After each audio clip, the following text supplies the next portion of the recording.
ไป18 ปีแล้วเนาะแต่เราบ่เห็นหุ่งบ่แม่นน้องนาบ่ทันเกิดเถอะเนาะแม่นน้องนาแม่นเป็นตุ้มขึ้นแค่นี้บ่แม่นเรานาบ่คือว่าสั้นๆใช่อีจะบ่ยอนโนก็น่ะ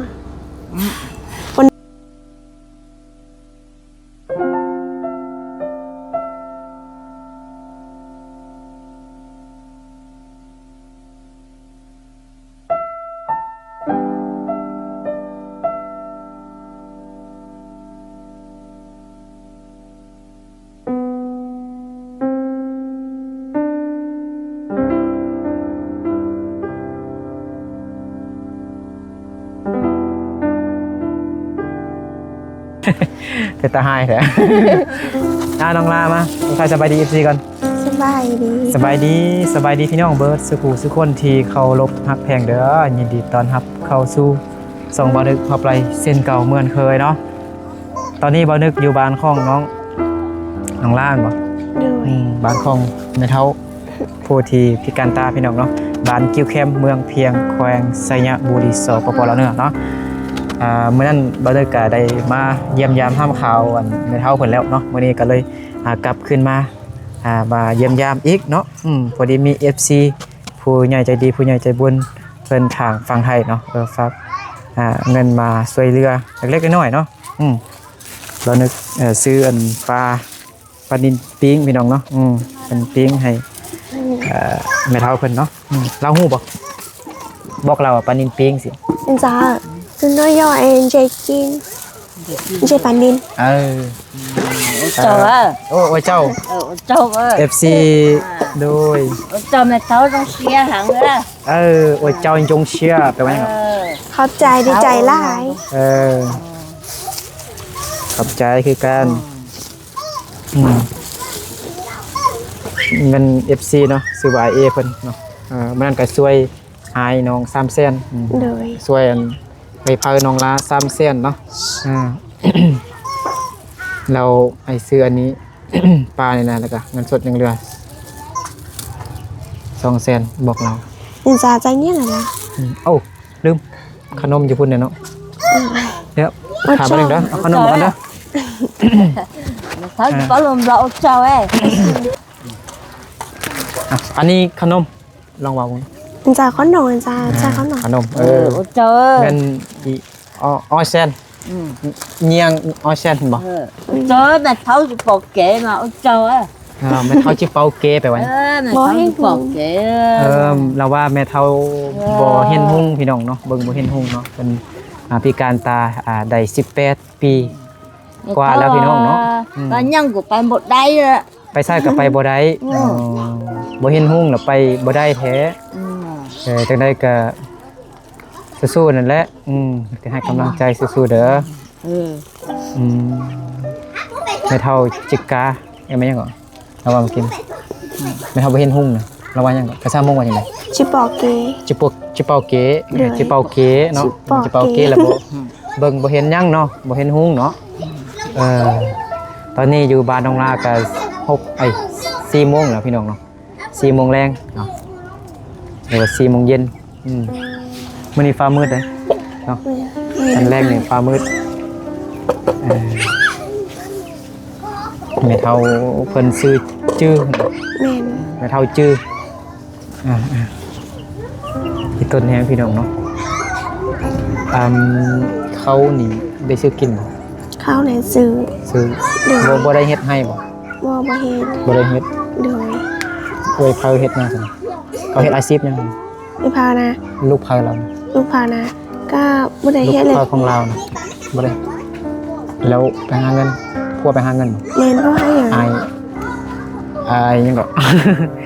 ลูกชายของแม่เฒ่านี้ไปหาเงินส่วนนั้นลูกพามันเบิ่งแยงดูแลเพิ่นเนาะแม่นไม่ญาติจริงๆบ่เห็นเลยเราบ่เห็นพี่น้องเราเบิ่งแบบเบิ่งซื่อๆเลยเฮ็ดจังซี่แล้วก็แบบเบิ่งคือเก่าเนาะบางคนดีเขาว่าเปลี่ยนตาได้ว่าซั่นเนาะเห็นเขาหรือว่ามันเป็นนั่งซื่อๆบ่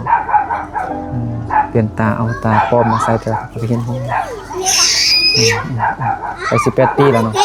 แต่เราบ่เห็นห้องมันบ่ แม่น น้องนาบ่ทันเกิดเถอะเนาะ แม่น น้องนาก็ 56 16ปี18 2ปีเนาะ แม่น ไป2ปีจึงเกิดอ่าน้องลาเนาะเด็กน้อยก็จะกินขนมแล้วเนาะบัดนั้นก่อนซื้อขนมมาบ่ฮู้ว่ามันสิพอบ่ขนมไอคิรีก็ไปแจกอยู่ทางห้วยสะแงมพุ่นบักไปหลาย โดย ให้ผู้ใหญ่เด้อให้เด็กน้อยเด้อให้ผู้แซ่ผู้สาวเด้อ ขนมที่ FC ฝั่งไทยเนาะไอคิรีเพิ่นฝากมาไปแจกเด็กน้อยอยู่ทางบ้านน้องไม้บ้านห้วยสะแงมเมืองชัยยะพี่น้องเนาะแต่ตอนนี้มันเฮาอยู่บ้านกิวแคมเมืองเพียงขึ้นกับเมืองเพียงเนาะบ้านกิวแคมบ้านของน้องลาบ้านน้องลานี่มีผู้สาวหลายพี่น้องสาวมงเนาะ แม่น หลายเนาะน้องลามื้อนี้ไปหยังเนาะ วันนี้นะอยู่บ้าน มื้อเช้านี้ไปสวน มื้อเช้าไปสวนไปเลย ไปได้มัดทัวร์ เก็บมักทั่ว โดยไปทัวร์ยาว ทั่วยาวบ่ โดย เอามาขายนี่ แม่น ไม่เท่าไทยไปใช้บ่ได้เนาะ แม่น แล้วลูกเขาเราไปหยังมื้อนี้นะ ลูกพากับลูกชายเหรอไปยำไม่เท้าเหรอไปเกี่ยวเขาเราเป็นเท้า ไปนอนบ่ ไปนอนไปเดี๋ยวซ่องมือเนี่ยเรา แล้วเล่าอยู่นำไผนอน อยู่ นำ คนเดียว นอนคนเดียว โดยแม่น อยู่คนเดียวนอนคนเดียวนะ โดย เอ้าเราบ่งอมบ่เงาบ่ลูกเราบ่มีใครอยู่นำ เราก็อยู่คนเดียวที่เขาน่ะ เรากินข้าวนี่เลยเรางมจังซี่ไปเลยป่ะ แมนเพราะว่าสาวในนึ่งเขาสาวหรอกเราให้กินคนเดียวเลยข้าวนึ่งสาวหรอกมันกินซึ่ง น่ะ โดย เราเฮ็ดกินเองว่ะ บ่มีหยังกินเราก็เฮามานึ่งเขาให้เราเนาะแล้วเราก็กินคนเดียวเราจะซื้อหยังกินเราบอกให้เด็กหน่อยไปซื้อเอา เอา ซื้อไข่เนี่ยไปต้มกินเราก็บอกหน่อยๆเอา แบบเฮาบอกเทื่อทับอิดเนาะครั้งแรกๆแล้วก็เราก็จื้อเนาะเราจื้อแล้วก็เราสมมุติเอานั่นแบบอยู่บนใดจุดใดเราก็ฮู้เนาะ โดย แต่แม่นเฮาเนี่ยแทบปาโถลึดล่มแล้วเนาะ แม่น บ่เก่งคือเราอยู่คนเดียวอีกเนาะมื้อนี้เนาะ แม่น เขานอนจักมื้อจักคืน ก็จะไปแล้วติถ้าจะไปน่ะ ฮะ ไปเกี่ยวเขานำไม่เท้า สิไปมื้อ แม่นไปเกี่ยวเขานำเกี่ยวให้เหลวแล้วค่อยมา อยู่ไห้บ่ แม่นมีเท้าอยู่ในน้ำพรนั้นเราเท้าจะไปเราไปนอน แม่ของลูกเพิ่นบ่เพิ่นบ่ แม่น ไปนอนไห้เกี่ยวนอนเกี่ยวเขาอยู่ไห้เนาะ โดย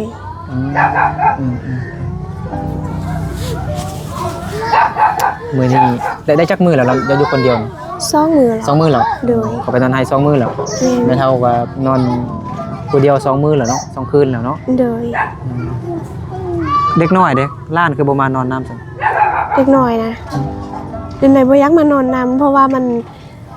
ค่อนข้างมักจะนอนในทันโนเพราะว่ามันนอนดันเราบ่มีฟูฟ้างนั่นนะเพราะว่าเรานอนแล้วก็นอนไปเพียงเงียบนะ อ๋อ แล้วก็บ่อยักมานอน เด็กน้อยก็งงๆเงาๆ แม่ เนาะ น่ะ มีผู้ใดปากน้ำบ่ โดย มานอนหลายๆคนเอา โดย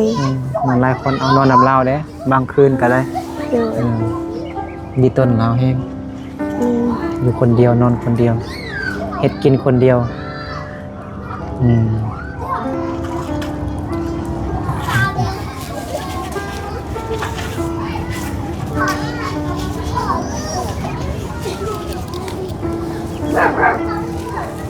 มืดอยู่เนาะ แม่น มีดอกไฟบ่ มี บ่เห็น รถไฟอยู่ถึงนี่เหรอ นี่บ่ โดยแม่น เปิดคันเราอยู่คนเดียวนี่เปิดบ่เปิดก็คือเก่าเนาะ แม่นเราก็บ่มักเปิ้ลไหนแต่ว่าสิมาเปิ้ลนะว่า เปิดบ่เปิดก็คือเก่าแต่ก็เปิดให้มันแจ้งซื่อๆแจ้งไว้ซื่อๆบ่ให้มันให้เงินมันมืดงอมเงาเลยอยู่คนเดียว แล้วเป็นตุ่มบ่ แม่นเป็นตุ้มขึ้นแค่นี้ บ่เป็นเราหนาวบ่คือว่าสั้นๆใช่ อีจะบ่ยอนโนก็น่ะบนโนก็น่ะหลายอย่าก็จะช่างนะ nọ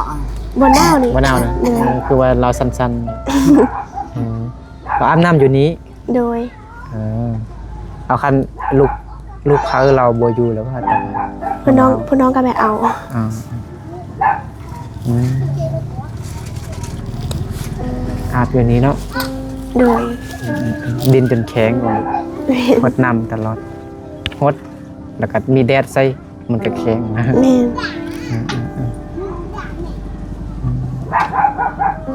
เรามีลูกจักคน คนเดียว มื่อนั้นก็ถามอะลืมมีลูกชายคนเดียว แม่น พวกเราเสียชีวิตในจักปี ได้เล็กปีแล้วก็nhìn rằng nó yêu có thể sẽ cho lá cho xong nó tao thì có gì xong cho lá có gì xong เบิ้งเขาเบิ้งทั่วๆไปเนี่ยเบิ้งเขื่อนไปเท่าเพิ่นเห็นหุ่งอยู่พี่น้องเนาะแต่ว่า xí เห็ nhìn นหุ่ cầu งเลย tờ เห็นหยังเลยมันมืดเลย แต่ว่าตาก็มืดปกติเนาะแล้วก็ถ้าเฮาสังเกตเบิ้งกะเกอเราจะมี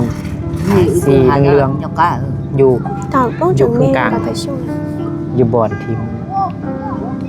อันนี้ยังแก้วตาเขาสีดำๆนะแต่ของเราจะเป็นสีเหลืองๆมัว อันนี้เป็น ๆเรื่องขาวๆเนาะ เลย ทางในนี่ก็มันก็ดำกับดำในเพกเนาะ แม่น มันบ่มีลายซี่หั่นนะบ่คือตาแก้มตาปกติเอ้าคันปลานี่มันมีกลางปลาหลายเด้กินได้บ่ กินได้เพราะว่าเราก็ แล้วก็ฮูนี่นั่นอยู่บ่ แม่น ฮูระว่าเป็นกลางปลาแล้วมันมีกลางอันนั้น เลย อย่าเราบ่ฮู้มีจักห้องนอนน่ะ สอง เขาไปนั่นก็มันมืดเนาะ เถย ไปเยี่ยมยามเบิ่งทางในพุ่นเนาะลองเข้าไปได้เนาะ ได้ ให้เรานั่งอยู่นี่ก็ได้นะ เดี๋ยว บอกเราเลย nhìn giờ ê là Đồng yêu Lạp thay Hà. họ đấy chế bé mình thay á đưa bài ให้เรานั่งอยู่นี่บอกเรา nó rồi là bé phải á เพราะว่าลาย่างลำบากอะนะ เลย เราบ่เห็นห้องเนาะให้น้องลาพาเฮาไปเยี่ยมยามเบิ่งเฮือนเราไปจังได๋เนาะเด้อไม่เท่าเด้อเปิดไฟได้บ่หน่อยลองเปิดบ่หน่อยเนาะสะอาดดีเนาะ nên FC หลายคนก็สงสัยอยากให้ไอ้นึกเนี่ยทำเป็นหยัง rồi คนมงเขานี่มักเฮ็ดเฮือนแบบมันเป็นดินจังซี่น่ะบางคนเนี่ยมีเงิน แต่ว่าเขาบ่อยากปูซีมั่งอันเป็นหยังจังโหบ่ vô nó ย้อนหยัง có เขามักบ่หรือจังไดมันเย็นดีเลยจังได น้องกับบูหูเพราะว่าตามที่น้องอยู่นี่เพราะว่าน้องกับมีเงินให้ซื้อๆนะแล้วเขาก็จะมาอยู่แบบนี้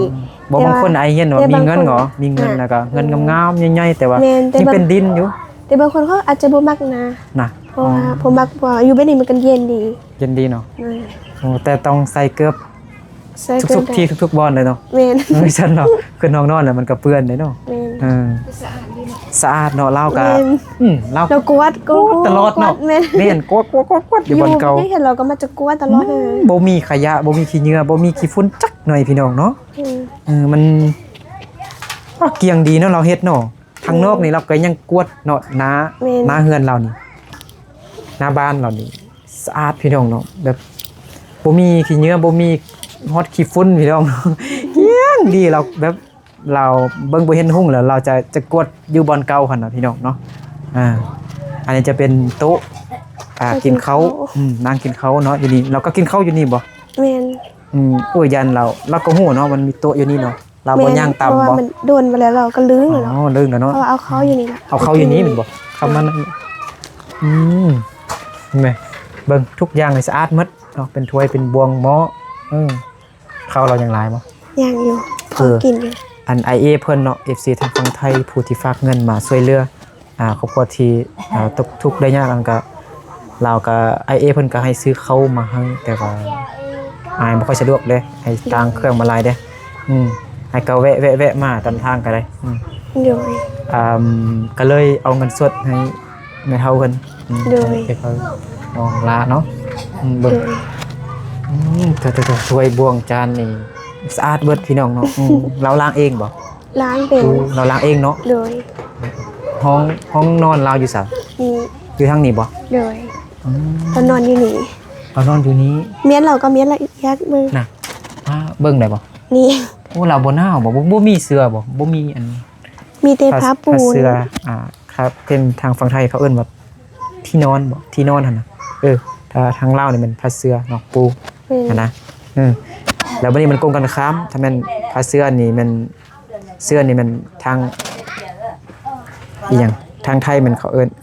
อันมันซาดเขาเขาเอิ้นซาดแต่เขาเอิ้นเสื้อ อันนี้มัน ลูกชาย ลูกชายโดย ลูกเพ้อนอนนี้ โดย มันมืดจักหน่อยได้พี่น้องเนาะเอาแฟลชไฟฉายแฟลชโทรศัพท์น้องไปกันแล้วบ่หนาวบ่มีคือบ่มีอันผ้าเสื้อเด้ บ่มีแต่ มีแต่ ผ้าปูนหน่อยๆหั่น เข้ามาเบิ่งในอยู่บ่ จับ เบิ่งดูบ่มีอีหยังข้าวสารก็หลายอยู่เนาะอันนี้ข้าวไหม้บ่ อันนี้เขาซื้อเอา สิเอาบ่ แม่น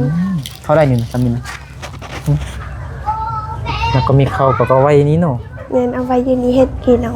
อ่า เพราะว่าใส่เข้าไปแล้วไปไว้นี่เราจะเห็น ประตูนี่ก็บ่ฮอดแมตรนึงพี่น้องเนาะ พอเขา ประมาณ ซื้อ นี้พอเข้าซื่อๆนี่ซื่อๆทุกอย่างสะอาดหมดเนาะเงินเราเนาะแล้วอยู่นี่มีเขาบ่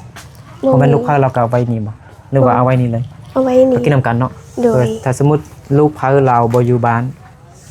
ไปเวียกแล้วก็เอาเข้ามาไว้นี่ เลยจึงให้เห็น แม่นๆเราจึงฮู้ว่ามีเราจึงเห็นเนาะเราจึงอันนั้นจึงสัมผัสได้หั่นนะฮู้ได้ว่าเขาอยู่ซะหั่นนะคุน้อยคือว่าหลายแท้ เพราะว่าตอนนั้นกินดองของลุงพาเนาะเพราะว่าเข้าไปกินดองแล้วมีคนพี่น้องอาหารนะ กินดอง เลย เงินมาเอาเป็นมึงสังกะสีพี่น้องเนาะก็เย็นดีเนาะ เห็น ดินเป็นจังซี่นะย่างไปย่างมามันกัด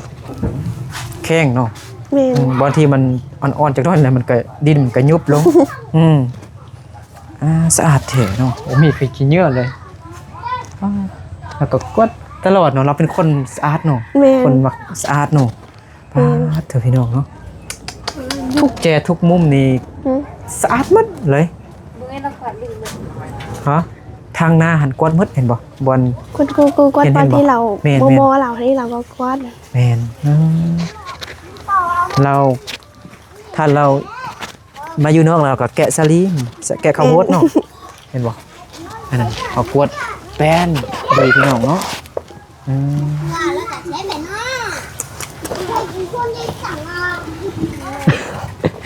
ออมไปหุ่นแล้วก็เราก็กวดบัดนะ แม่น มึงวันอื่นดู เหมือนอื่นเราบ่ มันต่างจังเลย ต่างกันเลยเนาะ โดย ไปถึงกันลาวเลยเนาะลองถามเราดูว่าเป็นยังเราจึงแบบมากวดเฮือนหั่นนะเป็น นินจาหลายแต่ว่าจาก็ฮอนอย่าเช็ดเจดูนะ Em cũng lo nhiều đu ở dưới xã nhỏ này. เรามักแบบนี้นะเรามักแบบสะอาดเราก็กวาด สะอาด เลย ตอนที่เราเบิ่งเห็นหุ่งอยู่เราก็เฮ็ดแนวนี้บ่ทำไง นินจาเขาก็จะบอกเก๋ก็nhiều quáอย่านอกกันละให้อ่ะ Tao cũng bỏ kế về. Cô chỉ trong nhỏ về bao hải thì cô là chế cô vật đà. เราว่า Nó chịu chỉ bỏ đấy, chỉ bỏ chịu. Tới chế bên gì rồi rồi nó không chế được cái thở con chua. Giờ chế chỉ chế chỉ ngồi lựa chế chỉ lấy mong chịu. Rồi cái tao xóa chỉ mà mong gì mà nó chế bài được khó. เราว่าตอนที่ทุนเนาะพอมันอยู่ไล่คนธนาตอนนั้นอยู่นำเป็นญาเนาะเลยกับพ่อแม่เพื่อนแดไล่คนเขาก็ธรรมดา แต่ตอนบ่เฮ็ดฮูนี้มาอยู่นี่หรอกก็กวนจนเราเอาตีนไปเต้นเนาะถ้าบ่เฮ็ดคิงๆกันแล้วว่าบ่เฮ็ดแล้วคนใดซื่อๆนะ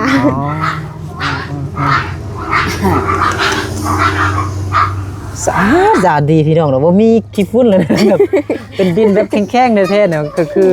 เอาน้ำล้างเลยนะสะอาดเนาะตอนหน้าบ้านลาวเนี่ยนะบัดทางเงินน้องล่าเนี่ยนี่ แม่เนี่ย ยังมีขี้ เด็ก ฝุ่นอ น้อย ยู่เลย ไล่เนาะฮักเศร้าได้ แม่นเด็กน้อยลายเด้อจะได้บ่บอกเล่าว่าไปแจกขนมก่อนแจกขนมให้เด็กน้อย เล นะ ยสาวไปบ่ขนมจำยาวๆดำแบบว่า อยู่ดีมีแห้งเด้อ Ừ. เราก็หุ่ยบ่อยู่ดีมีแห้งเด้อ อายุมันควันยืนเด้อความเจ็บจะได้ความใครจะให้มีอดทนสู้ๆเด้อต้นพี่น้องเนาะอ่ะเดี๋ยวบ่นึกไปแจกขนมให้เด็กน้อยก่อนเนาะร้านน้องร้านนี่ฮอด100คนอยู่ ก็ดีเนาะมันบ่งอมบ่เงาหลายคนอยู่นำกันเลยบ่เมียนให้เราบ่หรือว่าเราเมียนเองเนาะ bây giờ có mà chia là เราจะฮู้บ่นั่นบ่ cái thời chia có 2 bỏ cán nói rồi rồi lấy rồi cho lấyเรากินเลยจะเห็น เราเมียนเองเนาะเพราะว่าเราจึงอันนั้นน่ะขนมนะขนมพออยู่บ่เบิ่งนับเบิ่งดูสักคนขนมเอามาพวงนึงเนี่ยเดี๋ยวให้อาปุ้งให้อาปุ้ง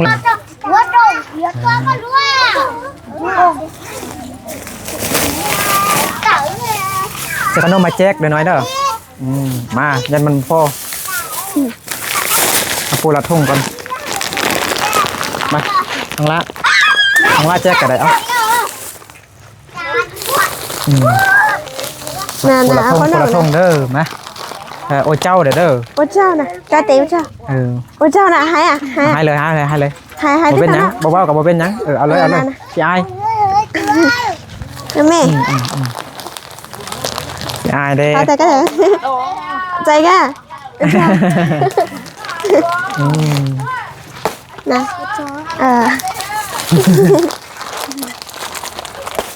อันนี้มันเพิ่นบ่เรียนเพิ่นกลับมาไทยมาเมื่อวานนี้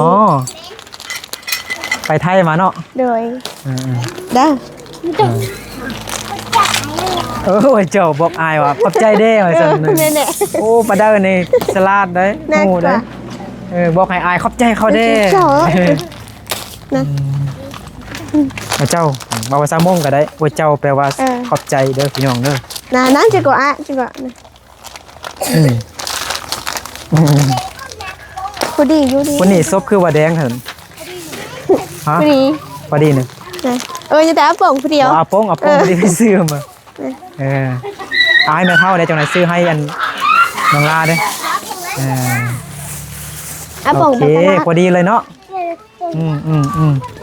เดี๋ยวให้อาป่งนั่นอีกจังไหนเนาะโอเคเนาะอาป่งน่าจะไปเป็นชั่วโมงเหมือนที่อาป่งบ่ร้อนเนาะพี่น้องเนาะนี่แหละพี่น้องเนาะมาอยู่ทางนี้เนาะเห็นเฮือนเดี๋ยวอยู่นี่แหละคือเฮือนของอันในเท้าหรือว่าเป็นเวทเผาของน้องหลาเนาะเป็นพิการตาได้18 ปีแล้วเนาะเป็นตาอีต้นแห้งเฮ็ดบ่ได้เฮ็ดให้เขาเหรอเฮ็ดแต่ส่วนหยังบ่ได้บ่ได้เฮ็ดบ่ได้เฮ็ดแล้วปีนี้นะปีนี้บ่ได้เฮ็ดพี่น้องเนาะเพราะว่าอายเพิ่นไปเฮ็ดเวียกนะแม่นอายไปเฮ็ดเวียกเนาะไปหาเงินแหละพี่น้องเนาะแล้วก็ยังแต่พี่เผาลูกเผาลาวเนาะลาวก็เวลาที่ไปเผาน้องเนาะไปลูกเผาลาวสัญชาติเนาะลูกเผาของอันแม่เฒ่านี่ไปหาเงินหรือว่าไปอันเกี่ยวเข้าไปเฮ็ดเวียกหั่นอยู่ให้อยู่ส่วนเราก็นอนคนเดียวเนาะนี่แหละพี่น้องเนาะใครมีน้ำจิตน้ำใจเนาะอยากทำบุญสามารถติดต่อหาเบานึกได้เนาะเป็นตาอีตนอยู่พี่น้องเนาะโอเคเนาะเอาสำหรับคลิปนี้เบานึกกับน้องลาก็ขอลาพ่อแม่พี่น้องไปก่อนเนาะขอบใจขอบคุณทาง IA เนาะแล้วก็ FC บดสุขุสุคนนั่นแหละเนาะขอให้ FC บดสุขุสุคนจงอยู่ดีมีแห้งสุขภาพแข็งแรงความเจ็บใดๆความไข้อย่าให้มีแต่ความร่ำรวยพาสุขเบิดสุขุสุคนสาธุไปพี่น้องเนาะ